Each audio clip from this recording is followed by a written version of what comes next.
I want to start by thanking all of you for making time to attend this very important forum, which is designed to review our media support programs.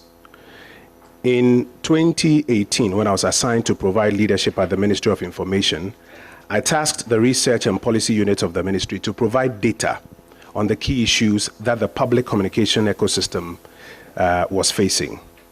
And this was because, as you will see in our presentation later today, the attention of the Ministry at the time and the expectation of the public had always been that the Ministry of Information is the mouthpiece of government only.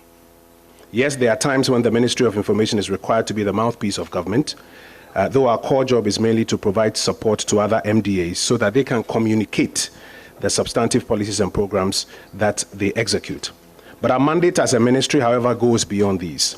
It includes supporting the public communications ecosystem in the country. To effectively support the ecosystem, it was important to start with baseline data on the key issues that needed attention. My attention was drawn to the following: the safety of journalists, the capacity of persons practicing journalism, and ensuring that egregious media content was contained on our airwaves. Subsequent to this, the ministry invited stakeholders to a validation forum in early 2019 at the Alisa Hotel to discuss draft programs designed to respond to some of these issues.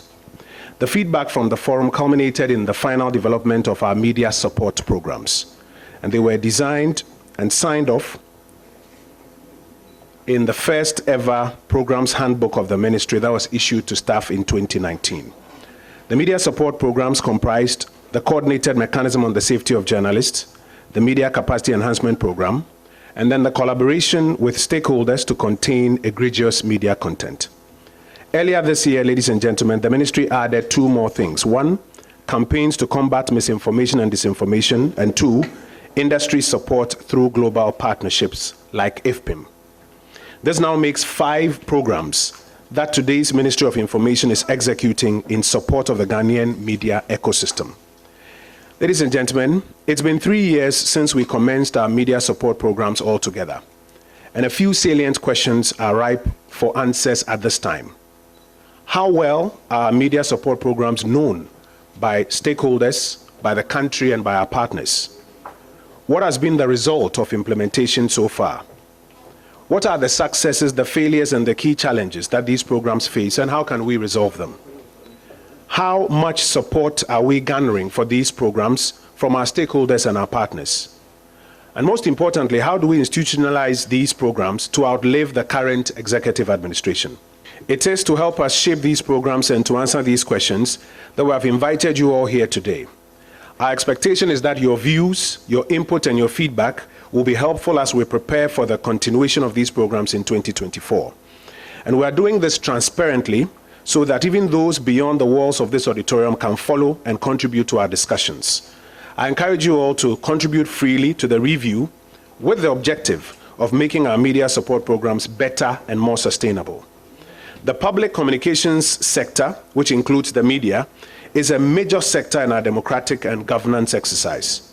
Unfortunately, while we in this sector like to focus on other sectors, we hardly make enough time to examine what we do, to collaborate, and to push the agenda of our sector forward. My administration at the Ministry of Information is keen and committed to institutionalizing the media support programs and, in particular, the collaboration with you, our stakeholders in the sector, to shape and execute them. But we will require regular interest, regular participation, and collaboration of stakeholders if we are going to achieve this. Let me repeat the ministry's ethos on this subject, that no single individual or group in this sector can on their own tackle the issues that we face. Collaboration is what will lead us to success.